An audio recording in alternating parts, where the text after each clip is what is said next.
Morning, everybody. It is the 6th of Tammuz, 5784, the 12th of July, 2024. And today I'd like to learn with you about one of the grave chapters in our Parsha dealing with the sin of Moshe and Aaron that caused them not to go into the land. They hit the rock to bring out water, and I'd like to discuss that with you. It seems to be an infraction, a minor infraction. They were supposed to talk to the rock, and they hit the rock, and it has enormous consequences. It seems to be out of proportion of what really should be.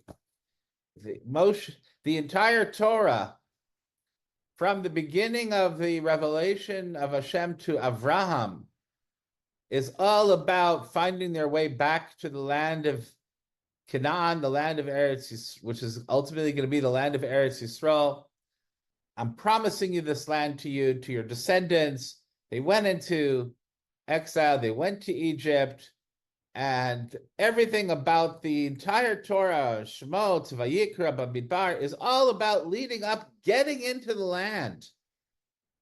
And Moshe and Aaron were not fortunate to merit to lead the people into the land.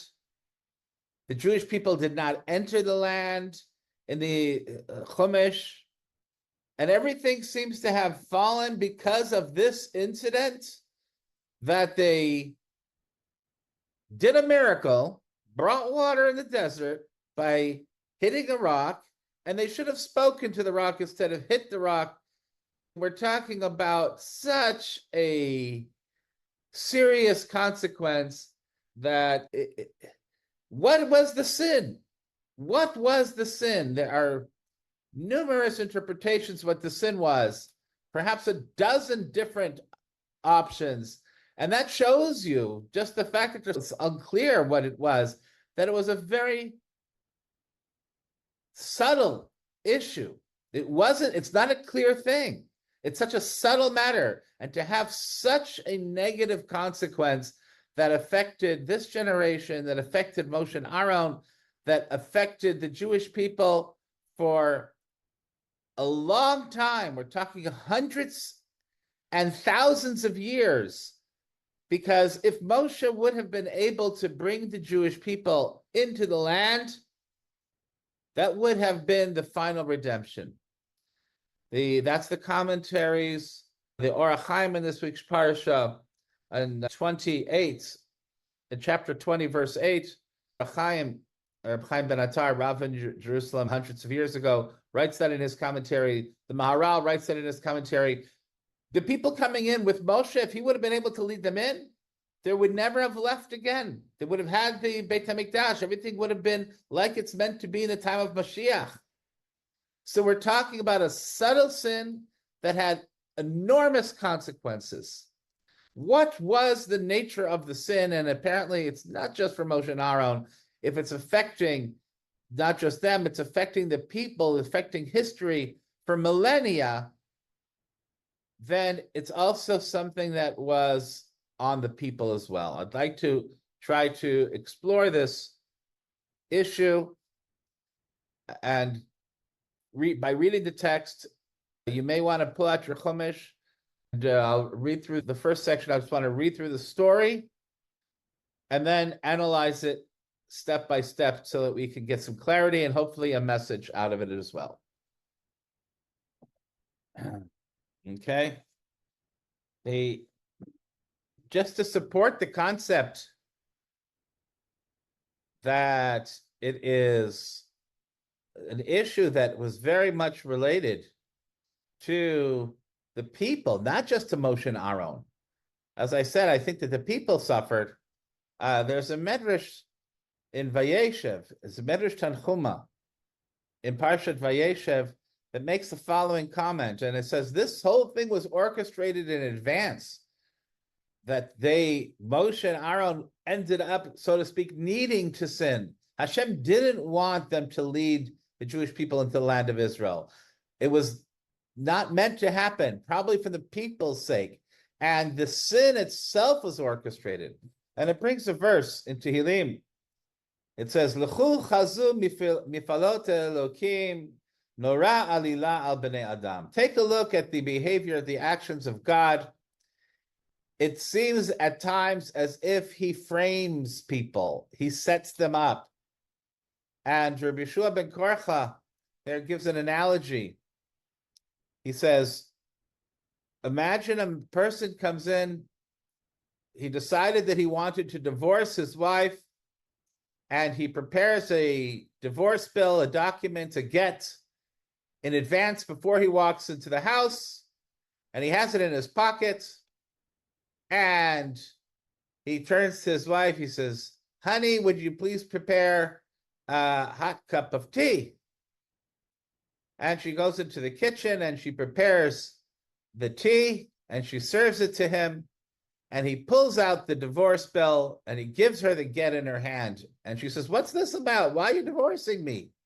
He says, you take a look at this tea. It's warm. It's not hot. So she says, something's fishy here. He says, you wrote that beforehand and you walked into the house with the get in your pocket. So it's not because of the warm tea. You were planning on doing this in advance. And so that is the mashal, that is the parable.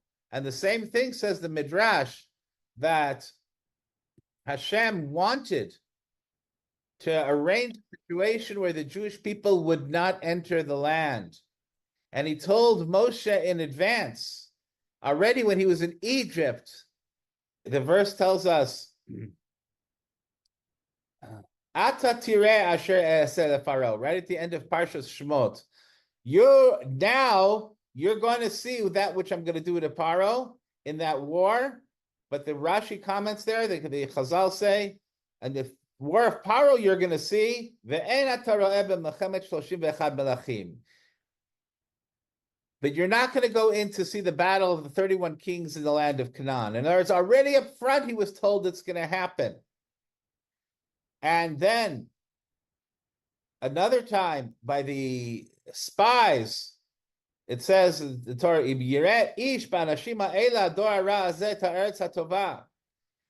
the story of the spies in Parshat Shlach, Hashem says, if there's going to be a man, and that man is a reference to, the word ish is a reference to Moshe. None of these people are going to see the good land.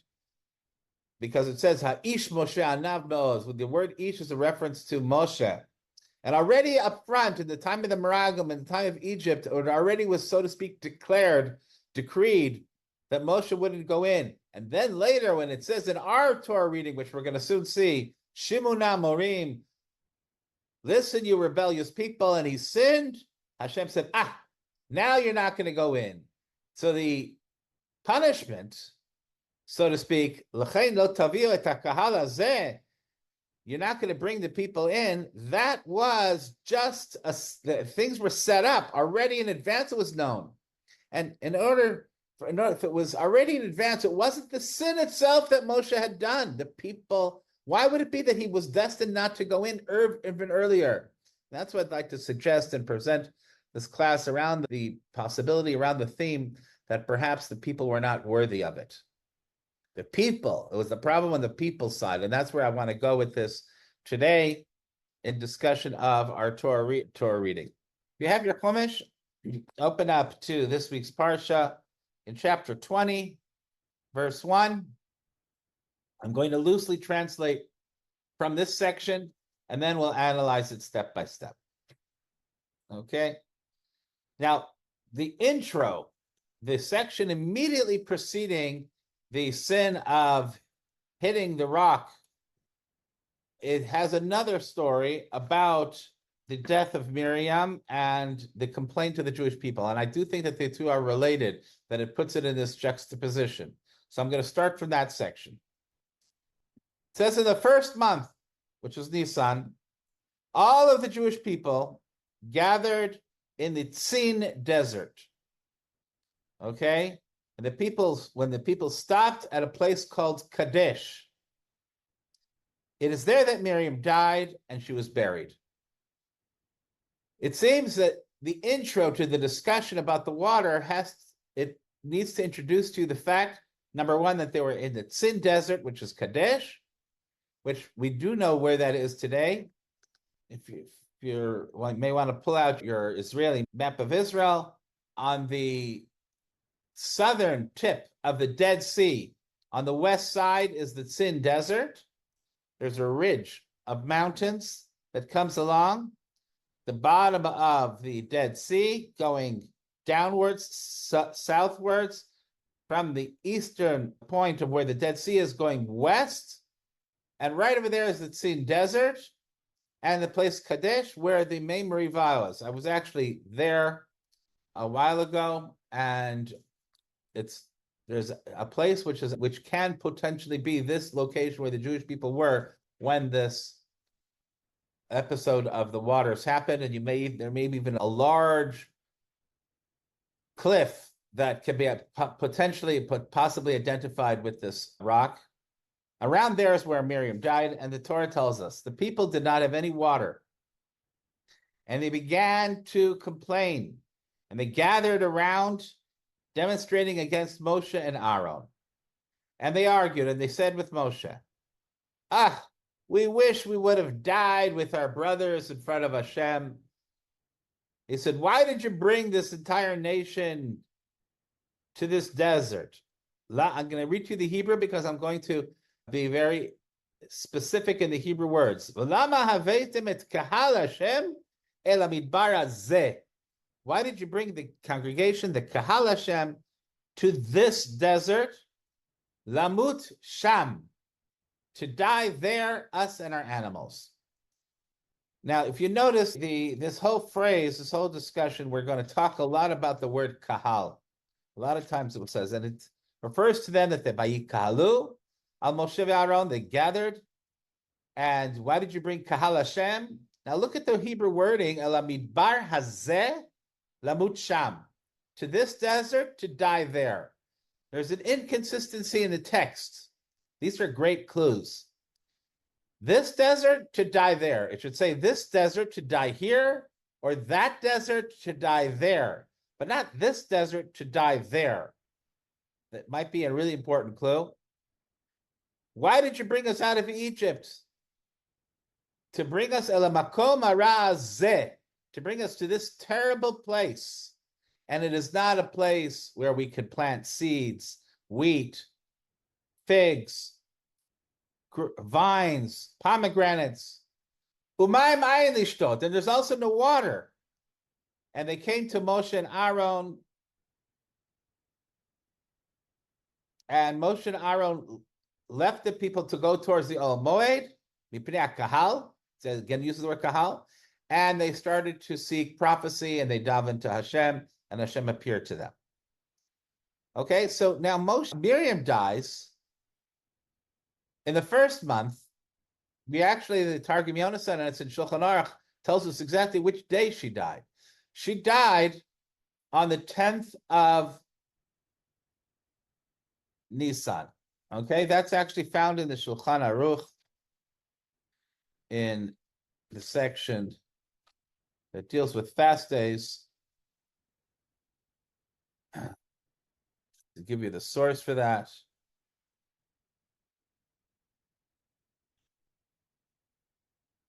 It's in Tuf Kuf Pei, I think. Just going to try it. I don't have it right here in front of me, but I think that's where it is. It's the Shulchan Aruch tells us she died on that day, the 10th of Nisan, and their water stopped. Rashi tells us that they had the gift of the well of water due to in her merit, and as soon as she died, there was no water. But it's strange because the pasuk doesn't tell us, the verse doesn't tell us that their immediate complaint was water. Look at their complaint. You have not brought us to a good land. It's a bad land. There's no way to plant things here. Now, if they're talking about the desert, why would they expect that? Whoever promised to them that they're going to be able to plant things in the desert that they're wandering in. No one ever spoke about that. They were told that they're going to be able to go into a good land. That's the land of Canaan. That's another question clue. Okay, then the Torah goes on, and now it tells us the story about what happened. Hashem tells Moshe, saying, I want you to take the stick, a mateh. Now, this mateh that he took was actually different than the mateh, the staff that he had taken the first time. This is not the first time he hits a rock for water. If you take a look in Parshas Bishalach, right after they crossed the Red Sea, they also had no water, and they also had a cliff, and Moshe took a stick, and there Hashem told him to take the stick, Asher Hikita Bayaor, the one that you used to hit the water in Egypt with to turn it from water to blood. That was Moshe's stick that he used to hit with. Now he was told to take a different stick, to take the stick that says here in the Torah, Vayikach Moshe tamateh milifnei Hashem. He took the stick that was planted inside the Oel Moed, the sanctuary. There was a stick of Aaron that Hashem's Aaron's name on it. That was a stick that had sprouted leaves, buds, almonds, and it was sitting there in the tent, the Oel Moed, the holy tent, in order to show the people not to be rebellious. Remember the story of Korach. Korach tried a rebellion just in the last week's Parsha. He had a rebellion against the Jewish people, against Moshe and Aaron, and and Hashem used force to destroy them, but the people were still not quelled, and finally Hashem said, take Aaron's stick, put it in with the other sticks of the other tribes, the other staffs, and this one is going to grow. And then the people were convinced. They were influenced by this miracle of life. That's the stick I want you to take, and I want you to speak to the rock in front of the people, and then it will give water. You'll be able to give the people and their animals water. And Moshe took the stick that, like he was commanded, Vayakilu Moshe va'Aaron et kahal. He gathered, again using that word kahal, he gathered all of the nation of Israel in front of the rock, in front of that cliff, and he said, Shimuna Morim, I want you to listen, you rebellious people. That word Hamorim was just used in the story of Korach. And that staff, if you take a look in the section in Korach, that staff of Aaron was meant, Utachal, okay, right there it tells us that it was meant to stop the merry, stop the rebellion, using the same word. I'm going to, okay. The Mishmeret la'osiv ne Mary, it says over there. Okay, these are just clues. And he says, do you think I'd be able to bring out water from here? And Moshe lifted up his hand and he hit the cliff twice. Water came out, and the people and their animals had water to drink. The miracle took place. Then the punishment comes. Hashem tells Moshe and Aaron, because you did not have enough faith and trust in me. Okay? You did not work to make the Bnei Yisrael have faith, or you yourself did not have faith. Two different commentaries. Okay? And in order to sanctify me in front of the Jewish people, therefore you are not going to be able to lead the Jewish people into the land that they're going to go. And the last verse is, these are the waters of Merivah, the waters of descent, the waters where the Jewish people disputed Hashem. They Asher Ravu B'nai Yisrael Hashem. They had a complaint against God. Vayikadesh Bam. Okay, and nevertheless, Hashem was still sanctified, but they had a complaint. That's called the Mei Merivah, but it's not referring the name. Curiously, it's not so much about the sin of Moshe, but it talks about the Merivah of Bnei Yisrael. It talks about their complaint.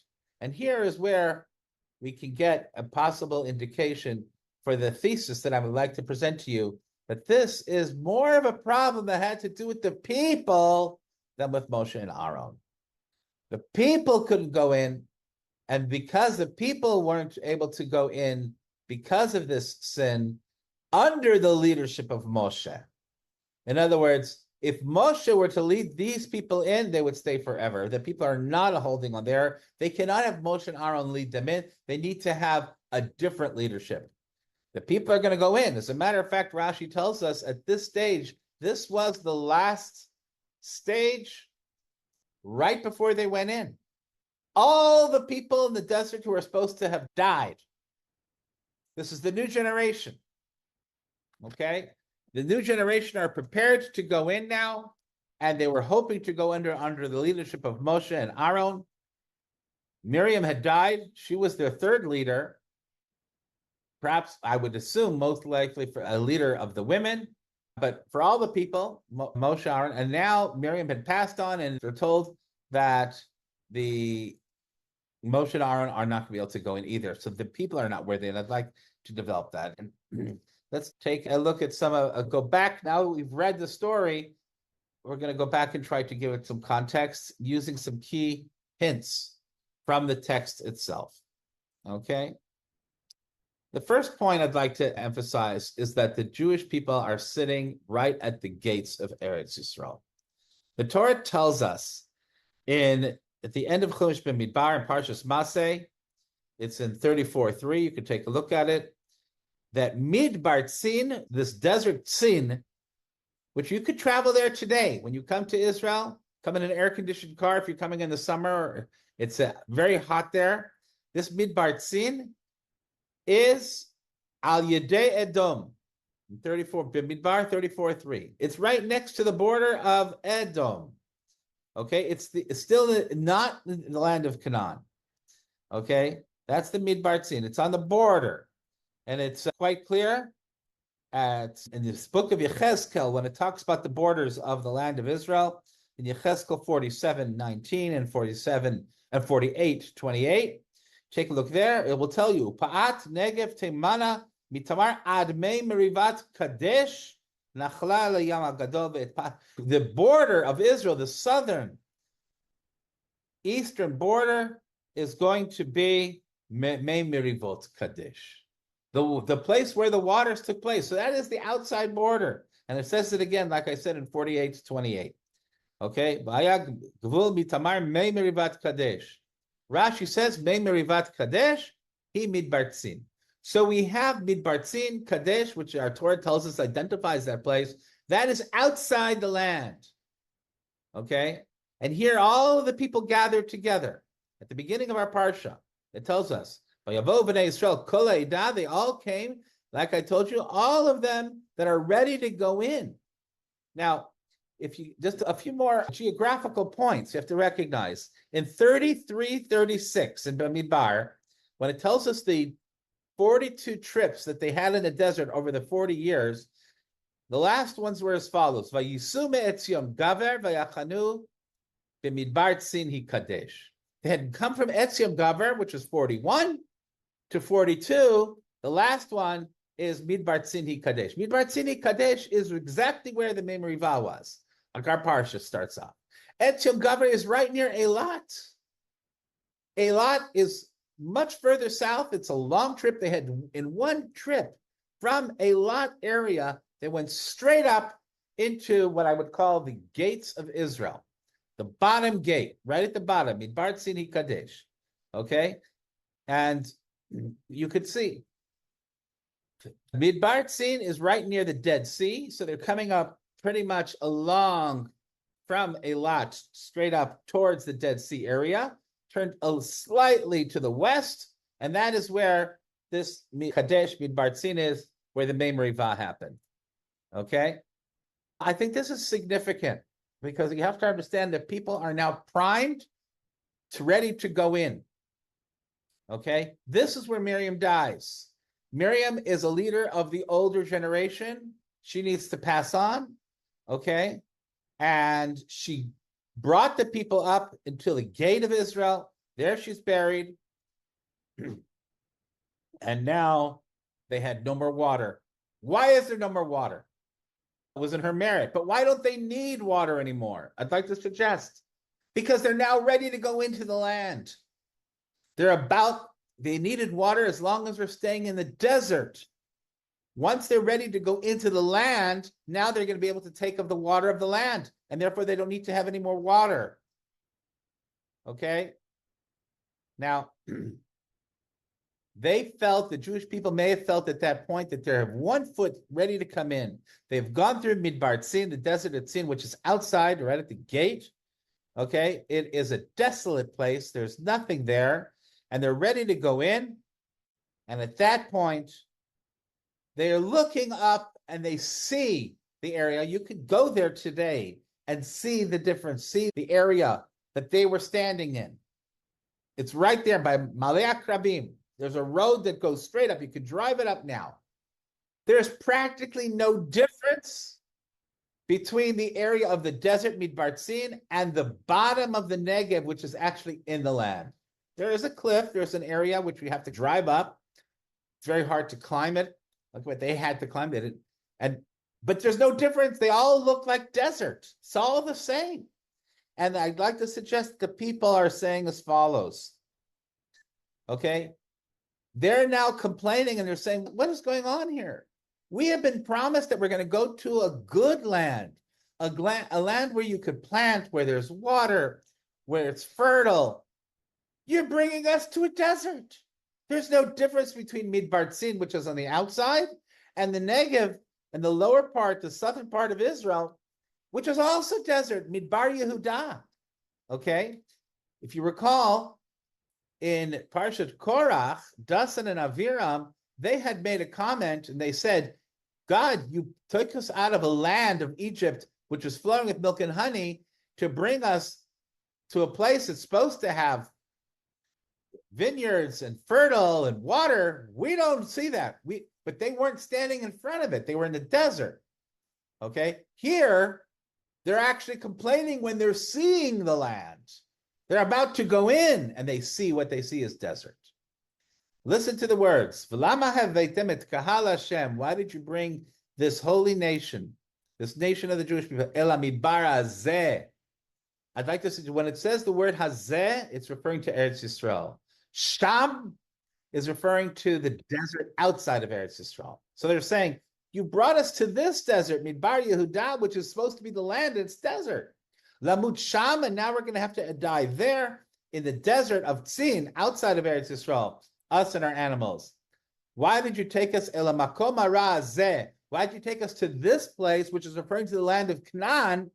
And they're saying, Lo Mekom Zera Uteina V'Gefen V'Rimon, that we don't see its fertile land. When they're talking about the bad land, they're not talking about the desert territory. They're talking about the land of Canaan, which they were promised to go into. There's no water here. There's no water there. There's no water anywhere. In the Midbar Tzin desert, in the land of Canaan desert, it's all desert. And this is their complaint. Now, then they come, the Torah goes on and tells us that Hashem says, okay, I'm going to give you, let them have water. Moshe, take your stick. And like I pointed out, and take a look at the section again, if you want to read it, you'll see many times it uses the word kihila, 7 times, right in the small section.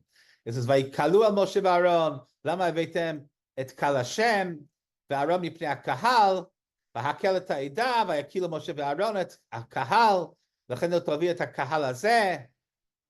7 times it mentions the kahal. That word kahal carries a lingering ring from the previous parsha in Parshat Korach. That kahal Hashem was referenced by Korach.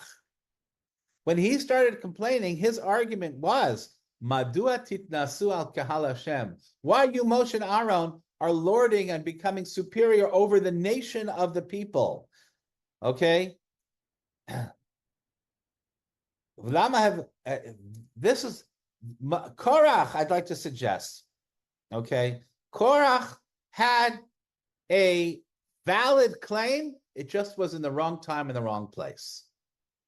He was arguing that the people are holy, the people are special, the people can have their own relationship with Hashem. We don't need to have intermediaries. Of course, he had his own motivation, his negative motivation for jealousy and pride and on honor and power. But his argument on the face value was valid. That the people are whole, we don't need to have always intermediaries. But that is not appropriate at that time in the desert when they were there. That time is meant to come now as the people are entering to the land. And let me explain the point here, because it's a very subtle but important point. And this, I believe, is the distinction between the hitting of the rock and the speaking of the rock. There is a medrash, Yalkut Shimoni, in our parsha, 763, it's called. Okay, Remez Tafshin Samach Gilon. The medrash says the following. Why does it say to speak to the rock and not to hit the rock? And it gives a parable. It says when you have a young kid and you want him to train him to do the right thing, sometimes you need to use physical force. When he gets older, as the child grows and he turns into an adolescent and an adult, then you have to stop using physical force and you start to be persuasive and you speak to the child. Okay?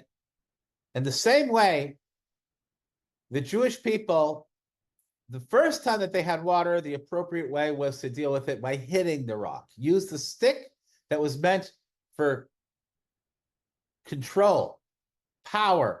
The stick that was used to hit the Yaor, the Nile, to bring out the frogs and to turn it into blood, that use that stick to hit the rock to get out water. But now you need to switch. You need to switch to speaking, to influencing, to discussing, to explaining. And the differences are enormous. When we raise children, many of you have raised kids and have relationships and certainly can understand this. Sometimes you need to get kids that are not capable of fully understanding and using their own judgment. You need to get them into the practice of a certain behavior and use sometimes any means necessary. Sometimes you need to use some degree of physical force to get them to do it. Once they become accustomed to the behaviors and it becomes second nature, then you've given them good behavioral patterns, and then they'll continue with it later on in life. They can understand it. Once they're older, you cannot do that. The way you do is you appeal to their mind. You explain it to them. You get them to want to do it. And you show them the way. And now they decide to do it willingly out of being convinced. And that's what the Medrash says. Kach amar HaKadosh Baruch Hu l'Moshe, Kishahei ha'sela zeh katan, hikita oto, shenemar v'hikita batzur. Aval achshav, v'dibartem al ha'sela, shaneh alav perek echad, v'hu motzi mayim min ha'sela. What the Medrash is telling us is there needs to be a switch, a change from force to discussion. And when it says v'dibartem, the Medrash actually adds another twist to it. Shaneh alav perek echad means teach them Torah. Explain to them the beauty of it. Give them instruction so that they want to follow it. That short medrash, I think, could be a key to help us understanding what's going on here. Okay? The job of the leader needs to be modified with the type of people that you're dealing with. When you're dealing with a nation that has just come out of Egypt and they don't know from their left, they don't know what is wrong. Sometimes you need to lead them, you need to force them, you need to push them into doing what they're due. And that's how Moshe, Aaron, and Miriam needed to lead the people throughout the 39 years that they were there.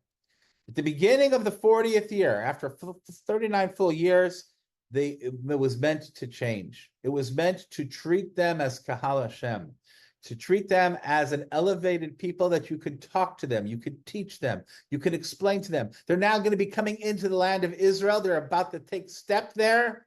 And now you as leaders need to change because the people should be holding in a place where they're changed and they're open and ripe to hearing the message because they've already become accustomed to a certain behavior. And now you just need to show them the way, teach them Torah, explain it to them, let them want to do it. This is truly what Korach's words were. He may not have had that correct motivation, but his words were, the entire nation is holy. Why are you raising yourself He was trying to say how great the people are, and his argument is acceptable and appropriate, the words at least, but for the state of the Jewish people in the land of Eretz Yisrael. Okay? He had prematurely pushed for this process. They were not holding there. They were not ready for it. Now, when the Jewish people are standing on the cusp of entering the land, Hashem tells Moshe, "Kach et hamateh, take the stick, v'hakel et ha'edah, v'dibartem el hasela." I want you to gather the people. They are a kahal Hashem. I want you to talk to them. I want you to teach them Torah, and let in front of them, lead them into it. This is different than in Refidim when he had hit the rock. Over there he said, "Avor lifnei ha'am," and take the people. You do it. There's a disconnect between you and you're the intermediary between me and the people, and I want you to lead them and stand in front of them. Okay? And you need to hit the rock there. You need to guide them in that fashion. Here it's a very different approach. You do it in front of them, you explain to them, you talk to them. And this is the differences in the types of sticks that were taken. The first time, it was a stick of hitting, a stick of direction, a stick of forcing, of behavioral direction. And now we're talking about a stick that is meant to be used only to influence and to empower and to direct with their minds. And that's why the stick was taken from the place of the Lifnei Hashem that had the growth on it, that had Aaron's name, and it had the almond blossoms and fruit and leaves on there that was a proof to stop the rebellion. Mary. Interestingly enough, in Zechariah 11, verse 7 and 8, the Navi there tells us, talks about leaders, says, I want you to take, he says, 2 sticks.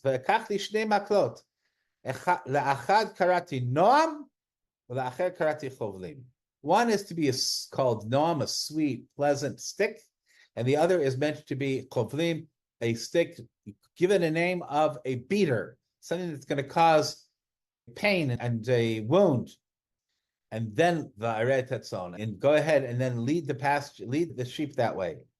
And then the pasuk says, I'm going to get rid of the 3 shepherds in one time. And that the Gemara in Tainus Daf Tesam Aleph tells us those 3 shepherds are Moshe, Aaron, and Miriam. Okay? In other words, there were 2 sticks.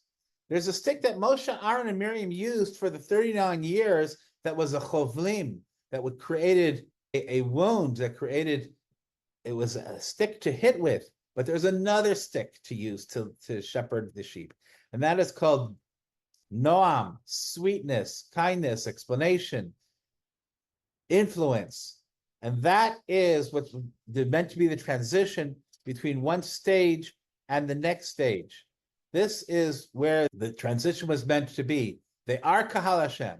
The problem is, and I'd like to suggest here, that the people came and they said, it's a desert. Even the land of Israel is a desert.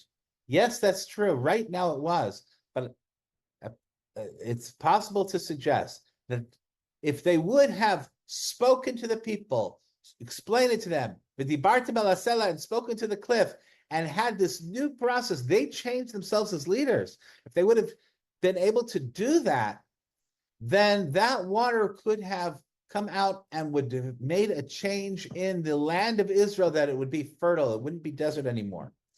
If you take a look in Yeshayahu 51:3, and some of you may be familiar with this pasuk, Ki nicham Hashem Tzion, Hashem has comforted Tzion. Nicham kol charvasea, He has comforted all of the desolate and destroyed places. Vayasem midbara ke'eden, va'arvata ke'gan Hashem.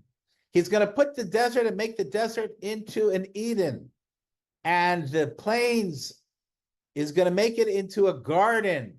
The land that has desert in it is going to turn into an Eden, is going to turn into fertile land. So som v'simcha yimatzeh ba, todah v'kol zimra. There's going to be joy and happiness and gratitude and singing. That is how the land is going to change. The problem was, that's what should have happened. But what I'd like to suggest here is not so much the failure of Moshe and Aaron. They did fail. But the reason why is because the people were not ready. The people did not rise enough in that period of time where they're now able. They were still too immature. They were still pre-adolescents. Okay, they were led by force, but they were supposed to mature and now be able to talk to them and have their own relationship with Hashem, come into the land and not need the leadership as much like they had in the period of the Shoftim. But they weren't strong enough for it. And then they went off each on their own until they finally had a Shmuel and Shaul and David and Shlomo leadershiping back again. But really the right way, the appropriate way that they should have been at this stage is that they're all elevated. Kulam Kedoshim, they're Kahal Hashem, they're a holy, special nation, and we have our own relationship with HaKadosh Baruch Hu. That's where the people should have been. So then when we say that Hashem already decided that Moshe and Aaron is not going to go in because of this, their sin was caused, so to speak, was planned, was framed by Hashem, that they shouldn't be able to go in, but because the people were not ready for it. The people could not go in on their own just to be led and to be trusted to make their own proper decisions and have their own personal relationship. They needed to have that conduit. They needed to have that guidance.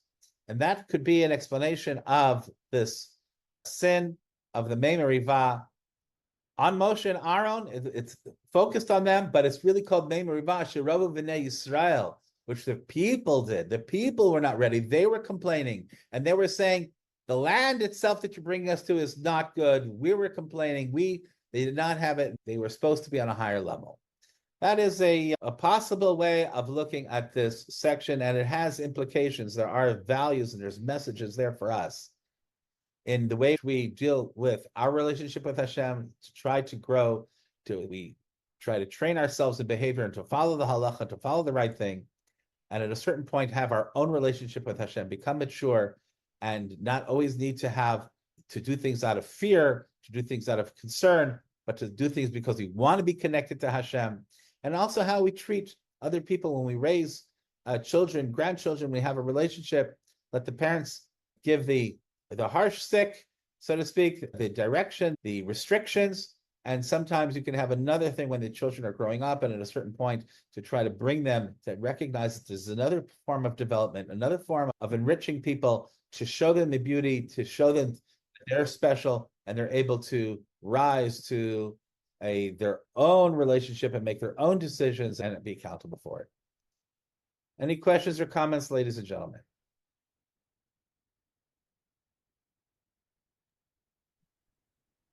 Shabbat Shalom. Shkar, thank you.